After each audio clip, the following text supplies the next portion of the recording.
Kyle Winkler from Ohio has joined me. Welcome, Kyle. Hello. Thank you, Bill. Appreciate it.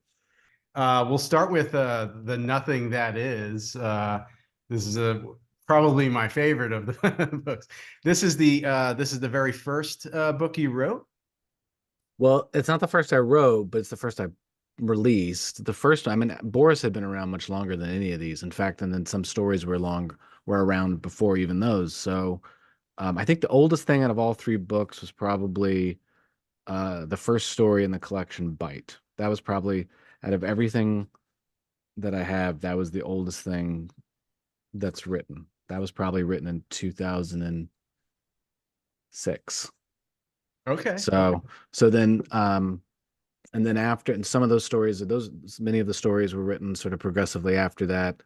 And then I started after I'd left my MFA and I moved back to Indiana and I was working. I was, I was like, I got to write a book, got to write a novel. It's the thing to do. So I had some ideas. I was really big on Chekhov, and it's kind of like went into this whole weird Russian thing. Anyway, the book was written there and it sat around and went through many different revisions.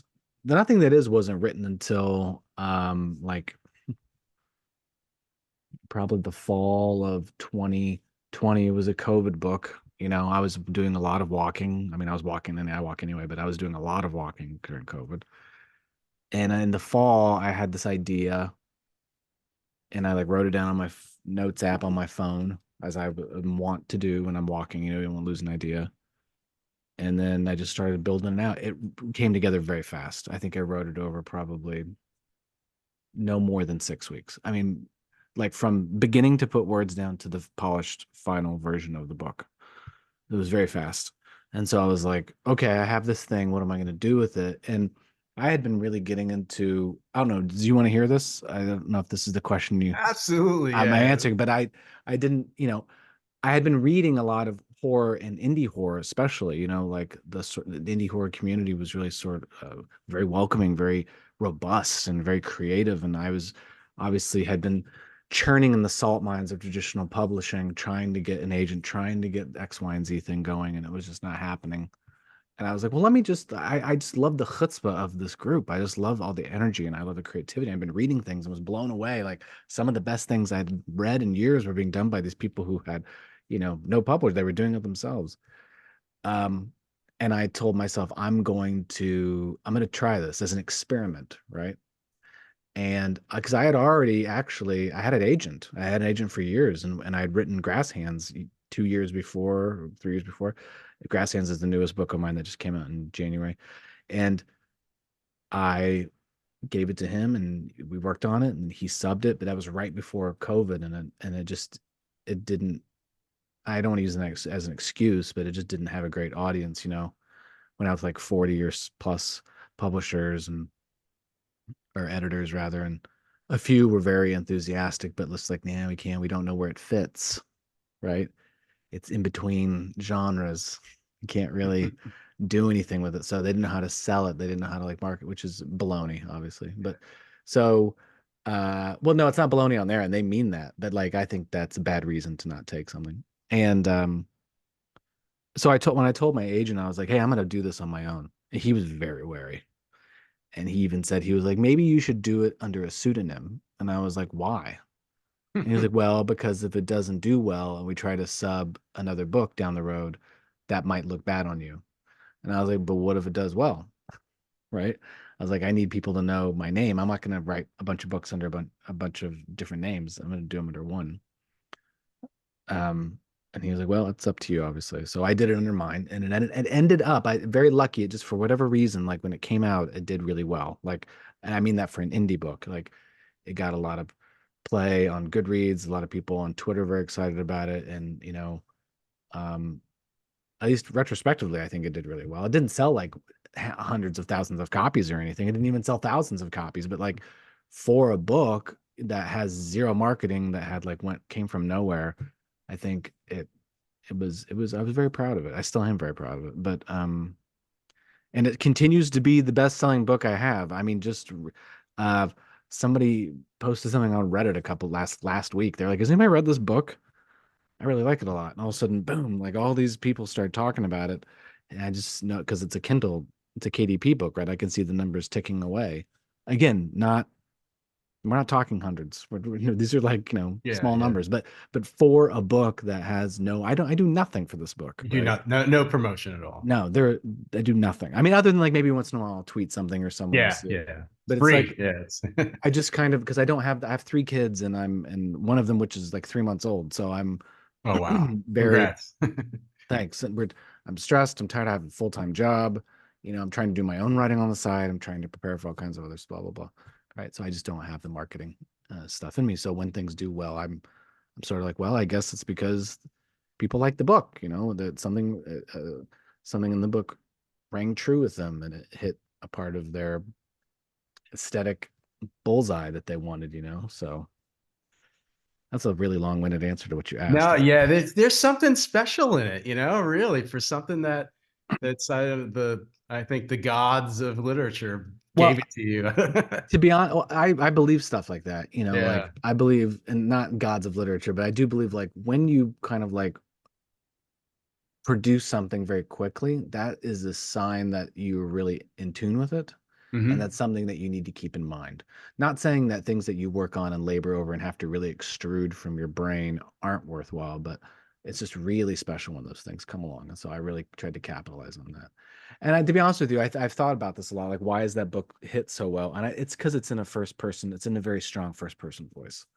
It's sort of a snarky first person voice, and there's a lot of weird crap that happens in the book, and it's funny, but it's also weird. It's just sort of like this perfect mix of what I think a lot of people are looking for now, and it's happened. Wasn't doesn't like I sat and like concocted it in this laboratory, but you know, Nice. a broken clock is right 2 times a day, right? Yeah. It actually it reminds me of some early Chuck Palahniuk. Do you know any of his work? Yeah. I Yeah, mean, it does. Palahniuk was like I think for a lot of like middle-aged white guys now was a huge influence. Yeah. I mean, it was particularly for me ever since I saw Fight Club in the theater and then read everything I could. Um, I wrote to him. Maybe I told the story years ago when we were talking, but like I wrote to him in college. I sent him a story. He's still very famous for being like an incredibly generous writer with regard to his fans and his audience. I don't know if you know this, but like Yeah, he's he just does have a big community of and writers he and just like, but I mean, like he spends like he goes almost broke spending money on things for his gifts book and tours, yeah, yeah, gifts. Yeah, it's yeah. just absolutely insane. And he's even admitted lately, like, I just can't do that anymore. And I'm like, you shouldn't have to. Like, you're No, no. crazy. But I wrote to him and I told him, like, hey, I had found like the first thing that he ever published. It was in a like a little journal out of the Pacific Northwest, and I bought it on eBay way back in the day for like, you know, $15 or something. And I was like, would you sign it? He's like, yeah, if you come to one of my readings, I'll sign it. And I also sent him a story. He read it and gave me a critique, like a 1-page critique of Oh, my story wow. Wow. and signed it. And the story is horrible, but his critique showed a lot of like what I would still tell a student of writing today. Like, just because you put things out of chronological order doesn't mean it's cool. Like give people names, start like it was just really good practical advice. And I don't like I'm beyond all that now, but I really appreciate that he took the time to do it. He could have just not Yeah, responded at sure, all. sure. But no, Polinick was huge. And I think because those first few books, because of Fight Club, Invisible Monsters, Choke, Survivor, which is my Survivor and favorite. Choke were my favorites. Yeah. Survivor is my favorite. And they're all in these very strong first person, Hmm. voicey, snarky, sad but funny voices. And they hit. So that's not a surprise to me. And I appreciate that. I take that as a compliment. I know a lot of Yeah, people don't like absolutely. I him, but mean, I it's think it's it's in there. It's now it's you chose 1986, but it's not dated in a bad way at all. Why go back to the 80s? Was there a reason? so yeah, a couple. I mean, I think some people were claiming in really reviews like, oh, another 80s nostalgia piece because like the 80s is coming back, VHS Yeah. stuff. People, I'm in my mid 40s, so it's like we came late 80s 90s kid, like so. Yeah, same here. Yeah, So same. it's all sort of like everyone's like, oh, we're like, we just want Stranger that. Things and Yeah, yeah, we just want all that back. I'm like, yeah. well, every generation does that, obviously. So who cares? But at the same time, I I think I wanted to write something that didn't have a lot of digital or wireless apparatus. Like I didn't want. I hate writing about cell phones. I Uh-huh. mean, I know there's sort of like a thing you have to talk about, and I get, and they can be very convenient, but like I hate writing. It just seems so boring to me. And writing about the internet seems boring to me. And writing about like um I don't know, all that stuff. But primarily though, it was because the book, which is about catering and food service, ostensibly, uh, my father, that was his job. My father had the job of Andy Rodnicki, the like horrible boss in that book. That was what my dad did. He was the sort of food service director for this uh, company that was installed at this at the two-year university where that was from my hometown. And I grew up in kitchens. I grew up in industrial kitchens. I grew up around catering gigs. I grew up doing all, both seeing and being a part of it, and then doing that work when I got old enough to work. I worked in, restaurants constantly and food service and did all that stuff and then did tons of catering, bow tie and got your apron and you're serving from the left and taking from the right and like your all that stuff. And so that was just really deep in my brain and when I was both my parents had died some years before, and I think I was just sort of exorcising some stuff from like my past, especially with regard to my dad. And so I was just wanted to try to capture what that was like. Everything in there was pretty true to that area that kitchen that I grew up in, like the yellow brick walls and the tile and the cutting, beef knuckles. That was a job I had to do one summer was like cut up a bunch of beef knuckles, and um so all that stuff about the 80s was more about me growing up and wanting to try to capture a moment in time, right? And there is a little bit of nostalgia. I don't deny that, but I think I don't think there's anything wrong with that because I think it gives a flavor to the book. I mean, some of it is like it's just an excuse to like it's not an excuse. I just like writing about that time period. It also seemed like a challenge too. I mean, here's the last point about this is that the town I'm from, and if someone ever sees this, they're probably going to take umbrage with that, but that's fine. The town was more vibrant in the 80s than it is now.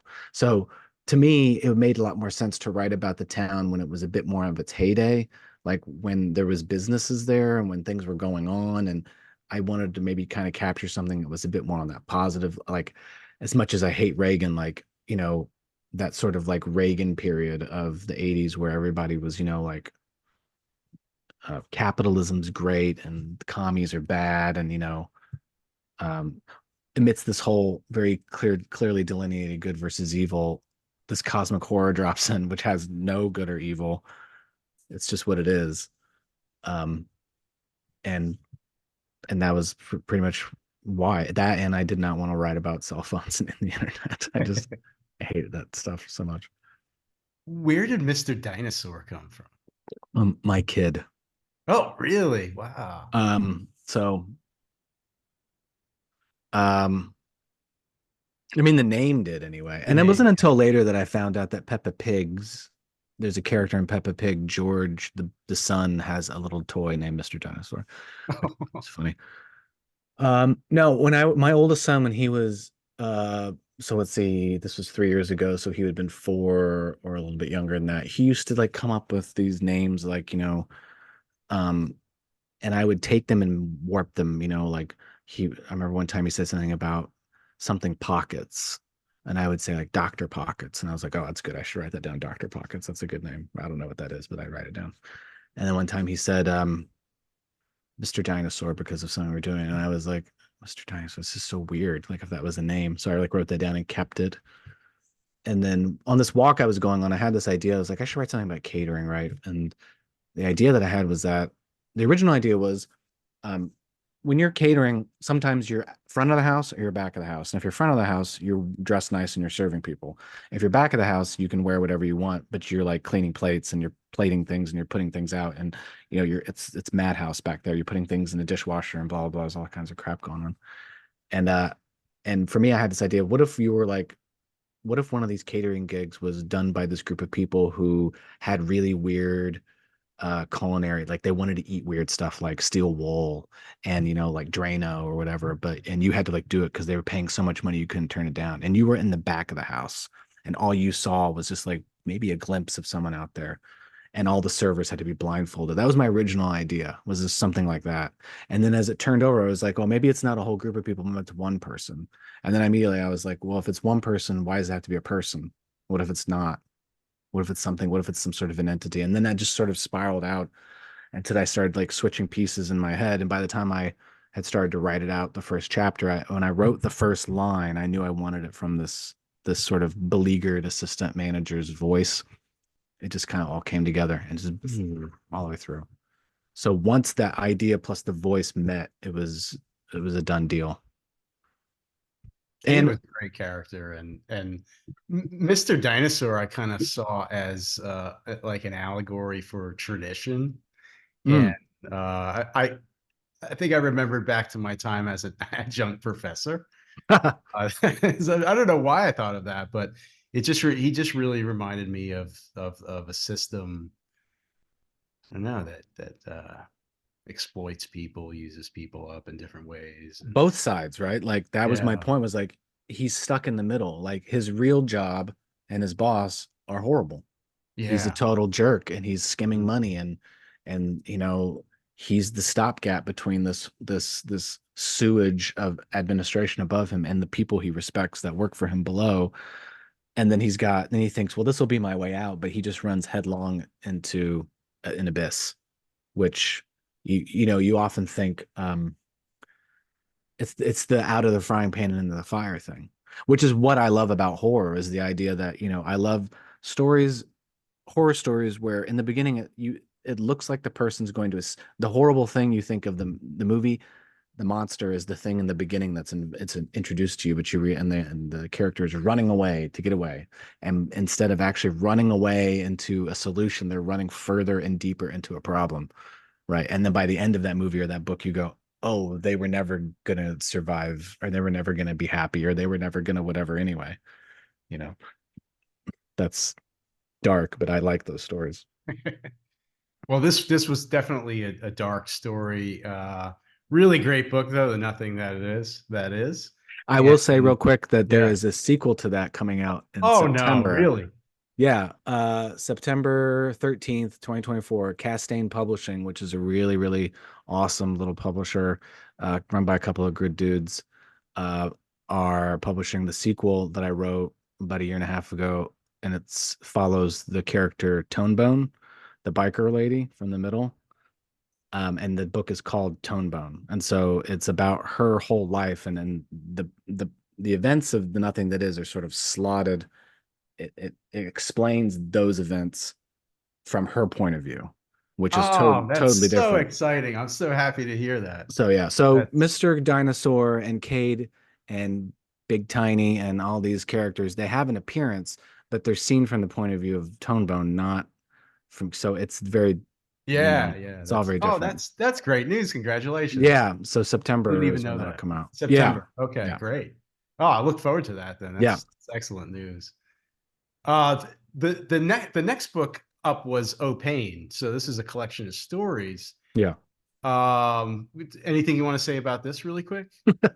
Uh, this was I think I said in the back of the book here, uh these stories go back a ways. Each one was painful to write for several reasons. Writing stories is hard for me. Um and then I go on to talk about my mom, who was kind of like inspired a lot of my early fiction. And her struggle with illness and stuff, so which is where the title comes from. And I quote her, she's the epigraph.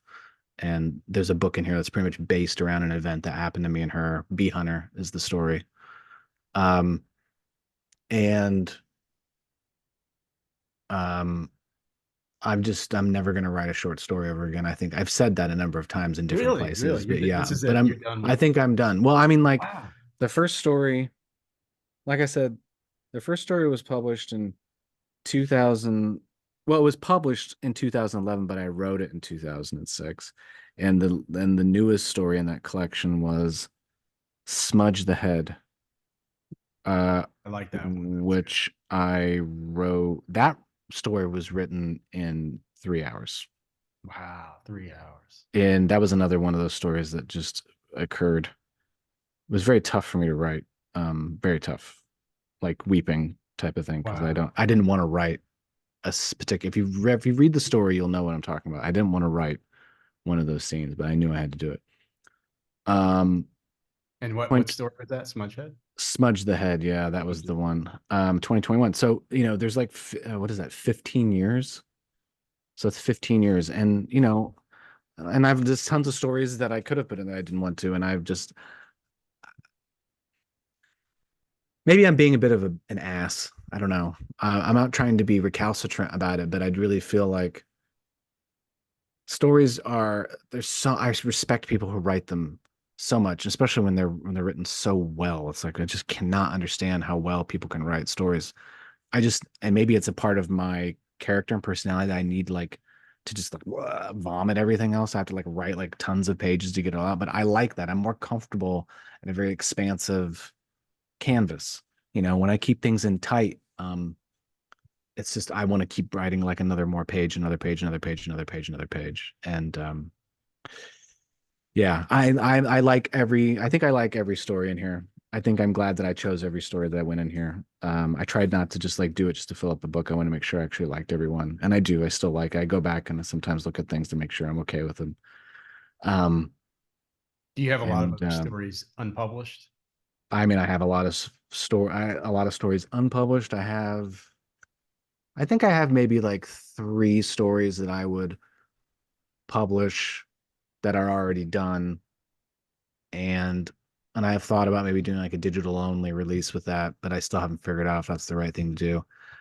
And then I do have like a couple of very long, like stories that are longer than a story but shorter than a novella, like a novelette maybe is what sci-fi markets would call them. And I've thought about maybe doing something with those. Um but I'm focused on writing books right now, novels. So to take time to do that, I didn't get caught up in that and devoted to it is I don't know if I have the energy for it right now.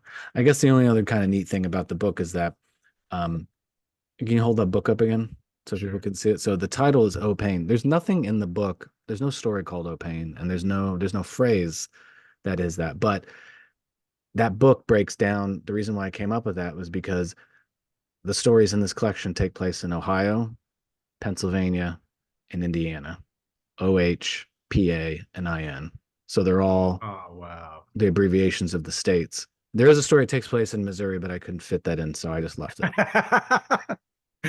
Nice. So that's where So the title came from. yeah, I was messing around. I was trying to find. I was like, I didn't What want do to I call name. this thing?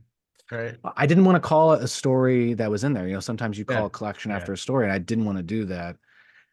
And it wasn't until I was like, what it just happened to fit. Like a few moments in my life have that sort of like interlocking, you know, kismet thing that happened where it's just like, wow.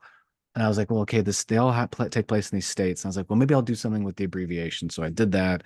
I was messing around and I saw O'Pain pretty quickly. And I was like, oh my God, it's perfect because these stories are about everyone's in pain. Like it's about bodies being changed. It's about people going through grief. It was just, it fit. And, um, and I went with that. And when I gave it to Ryan Dunn, the guy who did the cover, it's about women and motherhood and pain and about the pain of having a body. And he went, I think I got it. That's all. And then he went away for like 3, 4 weeks and came back with this cover, which is my favorite cover of all my books. I love all three covers. But They're that one's beautiful. inspired big time. I just Yeah. find that that's a kabuki actress. Ah. And he took different versions of that woman and then it's just crazy. Have you used the same artist on all three books? For my self-published books, they were all Ryan Dunn, who is Okay, a Ryan Dunn. really, really, really great graphic artist and a musician. He usually does album covers for like punk bands and stuff like Nice. that. And so far as I know, I think my books are the only ones he's done. But he was really eager to do it, and he was great. He just got it. You know, I think we went through for the Nothing That Is. He did one cover that I just was I couldn't use, and so I mean, then he did. Then I was like, dude, I said pyramid, dinosaur skull, graveyard, and then he came up with that one. And then he did this. This was like the first go around, except for the title was actually extended really far. It was almost illegible. I loved it, but it was illegible, and so we had to shorten it up. And then for Boris, he did give me a cool but not, which just wasn't going to work, cover. And so I asked him, I said, gas masks. He'll come at me with something and I'll go, and then I'll name like three things, and he'll come back with this like amazing cover, you know, and that worked out pretty well too. I was really happy with that. And then somebody else did the interior drawings on this one, right? Right. So Claudia Lundahl did the drawings for both the ones that are in the Nothing That Is and No Pain. And she is an artist who used to live in London. I think she's moving back to New York now. And I met her online and I just loved her art. And Yeah, yeah, it's all the great. art, all the art, I mean, all of it, the ones that are both in No Pain and in Nothing That Is, she did with her eyes closed. So she would close her eyes and she would draw like whatever it is, like an angel holding a trash bag or the dinosaur skull or anything. And then, and then that would be that. She'd do a lot of versions of them and say, which ones do you like? And I would choose. And then for the stories, I said, just like draw whatever inspires you. I think I gave her a couple of ideas, a couple of directions, and then we went from there. Wow, what a technique. Yeah, she's really great. And um super talented, does a bunch of different stuff like fashion now. She's like got her own fashion line and but also still paints and draws and does a bunch of stuff. And so I just was like, that was also another thing as you know, independent publishing has been so looked down on for so long. I was sort of like, I had looked down on it too when I was, very early in the late 90s, early 2000s. I started writing and taking stuff seriously. But it wasn't until the material reality of publishing changed, and I meant like good paper, good covers, like things were becoming less cost prohibitive. Everything changed. I was like, oh, I like the production side of this. I get to direct all of it.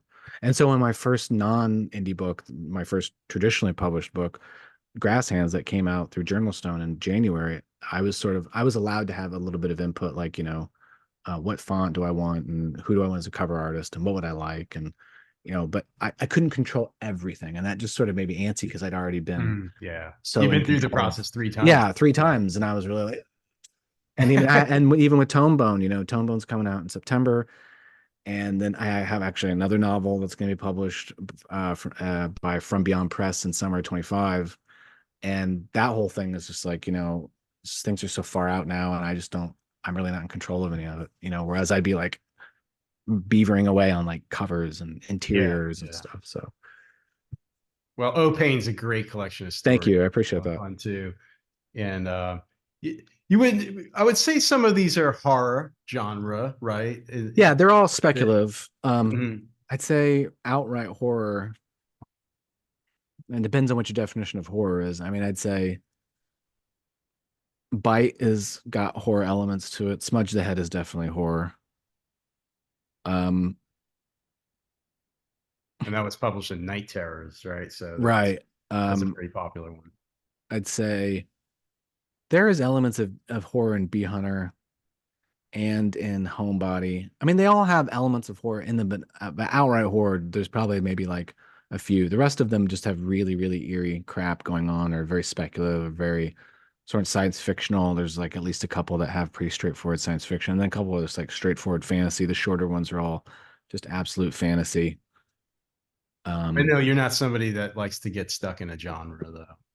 no, I mean like I I like thinking about typologies. I like thinking about borders so long as I can make them porous. Do you know what I mean?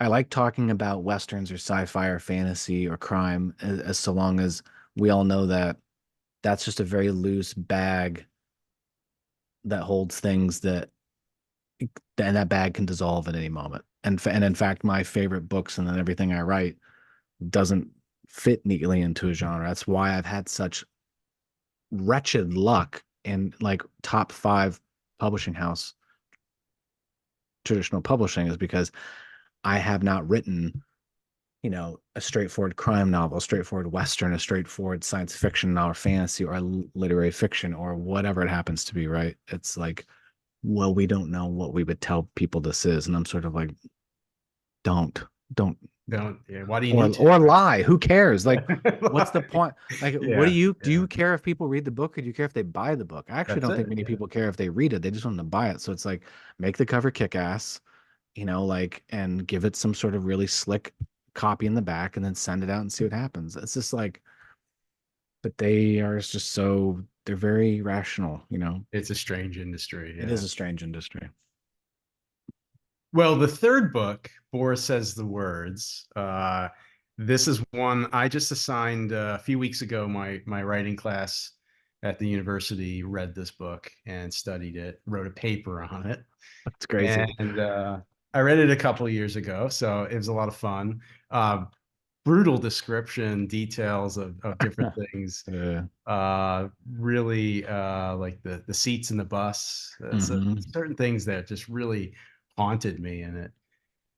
And the students really, I think they had really, it was a mixed reaction. It was, there's some were, they all thought it was a weird book. So they were Good honest success. about that. Done. It's supposed to be, right? Check. Yeah. That's, I think it made a few of them uncomfortable. Check. Good. Yeah. Yeah. And I chose it. I'll tell you why I chose it. I chose it along with two other books that were uh, they were indie books, so that was the prime motivation that I wanted to get. I wanted to get a few books that were really coming from an original place, nothing that they could kind of tap into and use AI to help them with their writing, Right. or just even rely on anything, any kind of literary criticism. And so knowing that, I paired this one up with two other kind of sci-fi novels that were a little bit in that genre. So not to put you in that in one genre again, because I do No, think they it crosses over. it crosses over. There's, Yeah.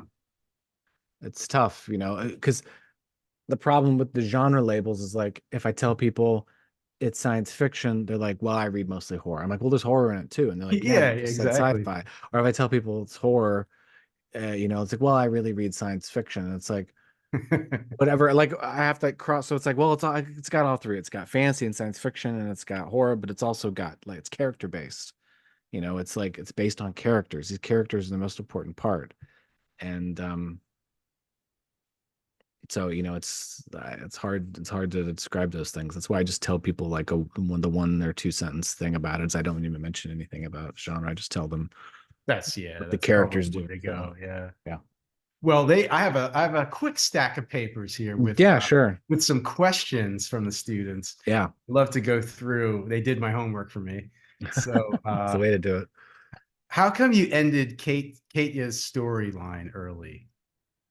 And Katya's storyline. How, Katya, Katya. why did I end her storyline early? So, okay. The impetus, the whole inspiration for writing this book came from a novella by Anton Chekhov called In the Ravine, which is one of the most masterful pieces of fiction I've ever read. And I encourage everybody to read it and study it. And when I first was assigned it in my MFA program by a teacher named Marshall Klimaszewski, who's a great teacher, he said, when you take this home to read it, he goes, I want you to all pause at this page number. He said halfway through, he goes, and I want you to think about who the main character of the story is thus far. And then he goes, I want you to think about what might happen in the second half of the story. Like, based off what's happened, what do you expect to happen? Right. And that's fair, right? Everybody has those expectations in certain books, like, and in Middlemarch, you probably have a pretty good idea of, like, what's going to happen to these characters at the halfway point. Are they going to be successful, not successful? Are they going to get married, not going to get married? Or, in Dickens' book, you could do the same thing. And so I thought about it. Went through the whole exercise. And by the end, I was like, I see what happened. that novella starts off with a certain set of characters, and you're like, I'm following them, and I'm really invested in what's happening to them. And then there's some minor characters that barely get mentioned, and then it starts doing this, and at the halfway mark, they cross, and then the minor characters become the major characters, and the major characters become the minor characters, and that's where the story ends. And I said I want to do that. I don't know how I'm going to do it, but I want to do that. And so um, Katya starts off as a main character, and then there's a minor character who I would consider to be her niece, who starts off, she doesn't even pop up for a while, and then after a while, right, Katya, her that EQ line goes down, and her niece's EQ line goes up, and then that's how that ends. And that's what I wanted to do. I wanted there to be like a baton pass off, which is also what happens in the story too, without spoiling it, is that Katya passes something along, both literally and metaphorically, on to her niece, and then it becomes her job to do that. And that's sort of why. And then I thought someone was going to ask, like, why did you make the last chapter the way you made it? That's going to come up. Yeah. That would, I'll get to that in a second, but Okay. Yeah. these are related then. Yeah. Was it necessary to use such horrid descriptions? Yes. I answered I that. mean, yeah, I mean, for people who don't like that, let me tell you something. And I have a good answer for this. So outside of the Chekhov, there was a book I read that was given to me by a friend of mine when I was living with him over one summer in St. Louis. He's a devoted fan of this publisher, of a number of publishers, but one of them was the Dalkey Archive. And Dalkey publishes books in translation from all over the world. And one of them was by a now Nobel laureate, at the time not very well known, Svetlana Alexeyevich. And she wrote a number of books about that part of the world at the time, the USSR, the Soviet Union, Ukraine, these things. She wrote a book called Zinky Boys, which is about the Afghan war. And but this one I was reading and I was just sort of devastated. It was called Voices from Chernobyl. And it's she goes around and she collects interviews. She talks to people, and it's sort of an oral. You know, Studs Terkel used to do this. He would go around and talk to people about their jobs or about whatever. He'd compile these like interviews together in this book. That's what she did about Chernobyl. She was talking to the widows of the liquidators who would go in. And if anybody's seen I have not yet seen it. I should. I see the Chernobyl miniseries from HBO. People talk about that as being horror, and that is why, because nuclear meltdowns and nuclear irradiation is horror, right? I It mean, is horrific. Yeah. so reading that book and the things that she described in there, or that she transcribed from the people who were telling what happened to these men who'd only spent maybe hours trying to put out the fire at the main reactor of Chernobyl, was like they're like coughing up their lung, right? Like it's liquefied. Their organs are just becoming liquefied. That's how much radiation they got. And the fact that you still can't really go there and spend a lot of time there, should be, tells you why. I wanted to make people aware of what radiation does to you, over either a short intense period or a long non-intense period. And it's just, none of it's good. There's nothing about it that's good. And so, and I was raised on the Teenage Mutant Ninja Turtles, and they're like these irradiated turtles that are like cool and they'll cry and eat pizza, and we're like, oh yeah, cool, whatever. They're glowing. No, man, that's not what you want. And I just had this vision in my head of like, well, what country out of any country in the world would go haywire with nuclear power and not do it the right way? And it would be Russia, which actually is turning out to be true. So yeah. Now, you wrote this book what year? So I started working on this book in 2000, and the very first version of whatever this was going to be was started in 2008, the summer of 2008.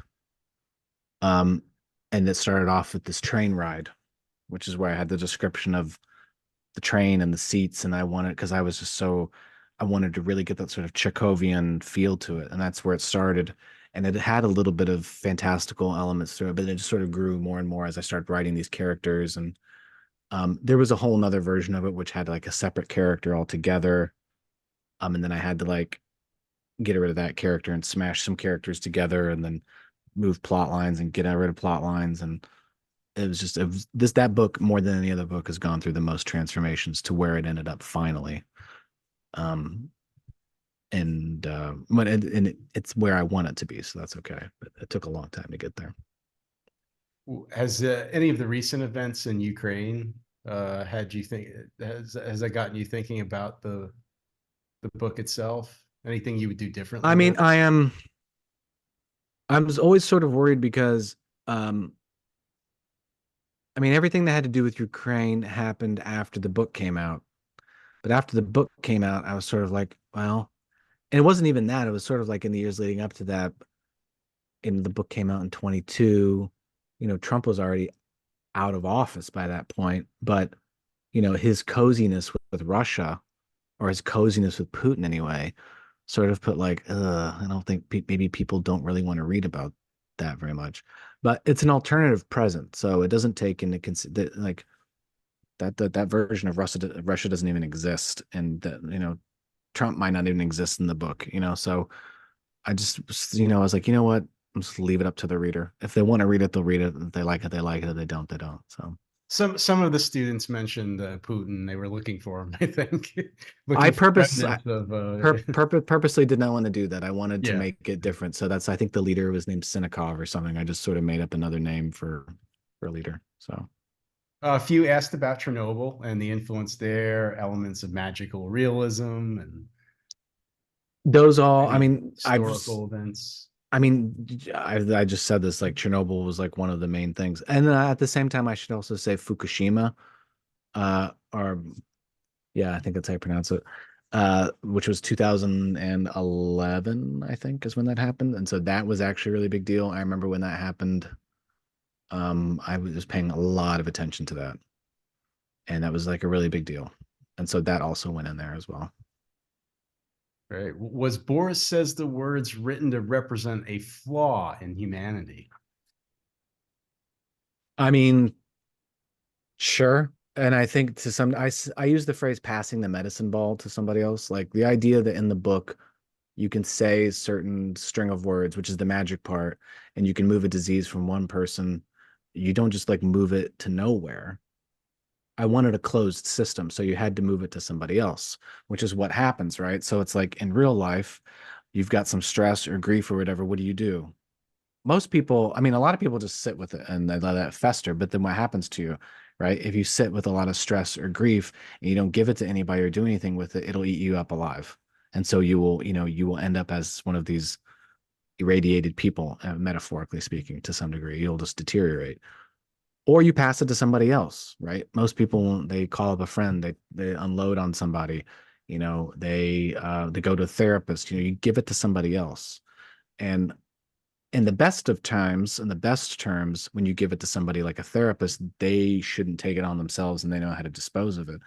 But in the worst of times, when you give it to your spouse, or your kids, or your friends, or a stranger, they have to deal with it. It's like, then now it's in your head and you have to walk around with their neuroses or their worries or their fears. And so that was sort of, I don't have an answer to that. Like, I don't know how to solve that. I don't think you can. That's just part of being human. But like, I wanted to sort of metaphorize that. I wanted to put that into some sort of example. Also, because if I could go back, like, with regard the stories and about sickness and my mom and all stuff, that I was probably trying to do something subconsciously about like how could you move a disease out of one person. Also, the idea is like, is that moral? Can you do that? If that existed, what would you do? Would you really move it to somebody else? And if you did, who could you move it to? Like the worst speakers in the book have no control over where they put it. The best speakers can put it wherever they want. So it's almost sort of like which one's worse?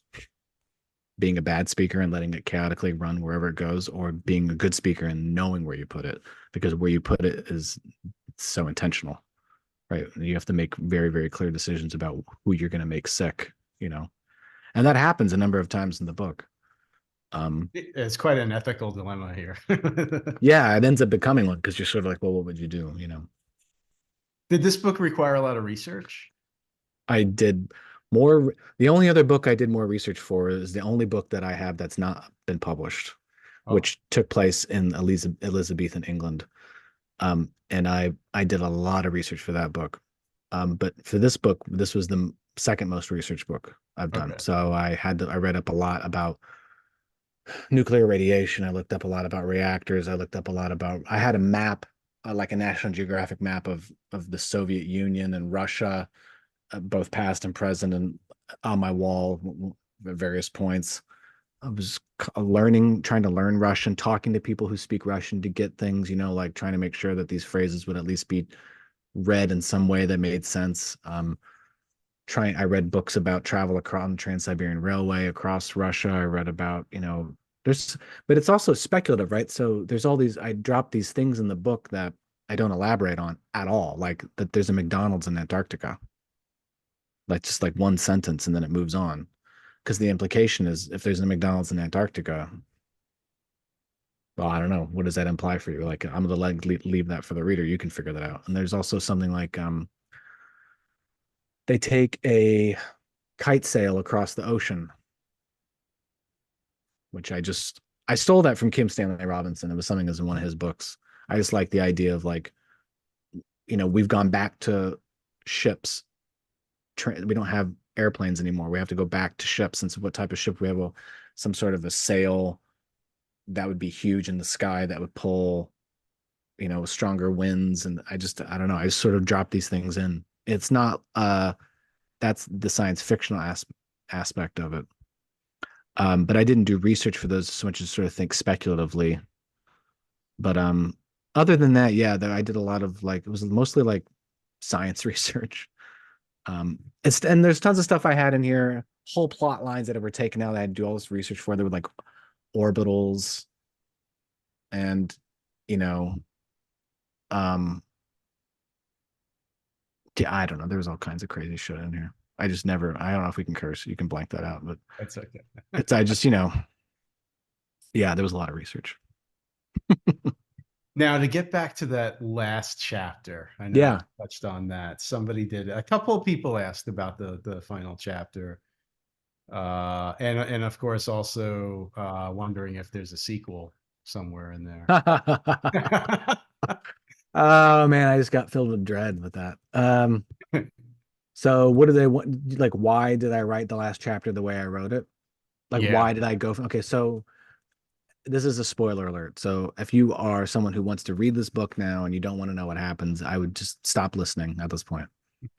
But for those who have read it and know, or you don't care about spoilers, the book is written in third person, um, like omniscient, basically. And it goes back and forth between two characters. It goes back and forth between characters that are living in what's now contemporary Russia, or what's called Rus, which is just an old word for Russia, and America, Indiana, Muncie, Indiana, to be specific. So it alternates back and forth until they get closer and closer and closer until really the chapters are just on top of each other. Right. So then the last few chapters are just boom, boom, boom. They're all in the same place and they all happen pretty much sequentially.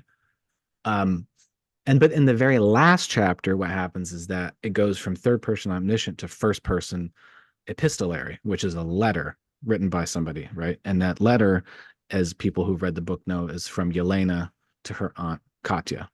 And the reason why I did that was because I really like it when you get to the end of a book and it sort of launches you into a different atmosphere, and it's sort of, without breaking you, it sort of tells you like things have changed and this is the change we have and here's why. And it felt right to me.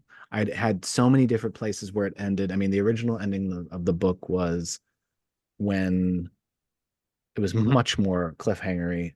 um Han's bleeding out and she is like trying to save his life, and I think the last line there was, um she was something, something, something, but she couldn't spare a word was the last line, which I thought was clever because it was about the words or whatever. And it leaves you like, what is she going to save his life? What's going to happen? Is she going to save it normally, or is she going to use the words, or how's that? But in that version, she wasn't as good with it. And I was like, that's not, I, I don't like that. I didn't like that at all because this book is also about like, as I've been writing it, I realized that this book is a lot about women getting out from underneath men and trying to do something for themselves in a lot of ways. Which is also another reason why Katya disappears, is because um, she doesn't want to be beholden to Han. And she's like, I'm done. Like, we had our thing. I'm gonna go do something else. And she just pretty much leaves the book, and to some degree, like to leave him with this project, this mission.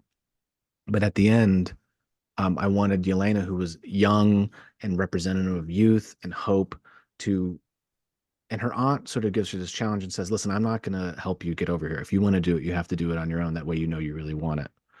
And which sounds cruel, but is like that most ultimate life lesson is like, you can't tell people what to do with their lives. You have to really let them figure it out for themselves. You know, like individuation is a very hard birthing process, but a really necessary one, you know? And because she has no family left and Katya's sort of the closest parental figure, boom, you know, she gives her this challenge and she takes it up, you know. And and I also like that she sort of, it was also being in a letter, I was able to like condense everything. Like, oh, by the way, this person's dead, this person's alive, I'm here, blah blah blah, you know.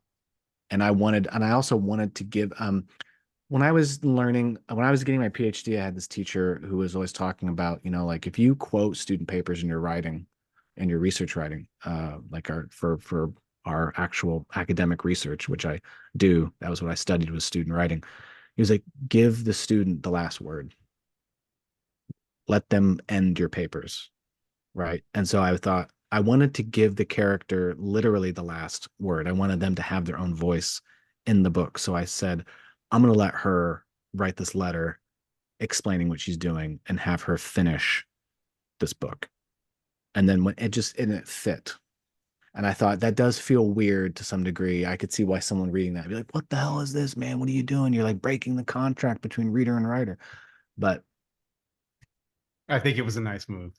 Yeah. it was the only thing, it was the right way to end the book. Yeah. So, yeah. Well, before we go, what's coming up? You got Oh, the most so recent release was January, right? yeah, the most recent release came out on January 19th, and that book is called Grasshands, all one word. And I would say like it's literary horror. It's very squarely horror. Um, Published by Journal Stone, which is a horror press. And it's doing pretty well. I'm very happy with it. I've been doing some stuff for it. I'm going to Bucket of Blood, which is a horror bookstore in Chicago, to do a reading with the very great Baltimore writer David Simmons. He's like my absolute favorite writer right now. Everybody should run out and go buy his books, The Ghosts of East Baltimore and The Ghosts of West Baltimore. He is just a fantastic writer, and I'm looking forward to that. But that's out. If you like libraries, Moss, more cosmic horror, those three things, I'll just sort of throw those out there. It takes place in a library mostly, and it's about a young woman who's in charge of trying to find out why the strange moss, is growing on these books in the basement. That all goes from there. And then the sequel to The Nothing That Is coming out September 13th, Tone Bone from Castain Publishing. So it's Friday the 13th. Keep that in mind. And they're actually making a tarot deck to go with it based off cards that I came up with for the book. So it'll be sold alongside it, which I think is pretty cool. And then in summer 25, date, you know, to be determined, another horror, speculative, fantastical novel called Enter the Peerless is going to be published by From Beyond Press. I'm really excited about that. That book is long in the making, and I'm very excited for people to read that. Outside of that, I have an essay about horror coming out in a collection from Filthy Loot. I'm not sure when the publishing date for that's going to be. And I'm also teaching a craft class called The Horror We Find in Non-Horror, which will be done through Lit Cleveland in, I believe, July. So it's like an hour and a half craft class. So if people are interested in that, you could sign up for that. Go to litcleveland.com. Is that virtual? Yes, it's all online. Wow, So nice. people can be a part of that. Oh, great. We'll link below too. We'll do Yeah, that. yeah, yeah. Sure. Yeah. Well, thanks so much for taking your time Thank today. you. I appreciate it. Always great to talk with you, Kyle. And check out Kyle Winkler's books. Great stuff here. Congratulations on the new releases. We look forward to talking again soon. Thank you. Yeah, we got to do it for sure.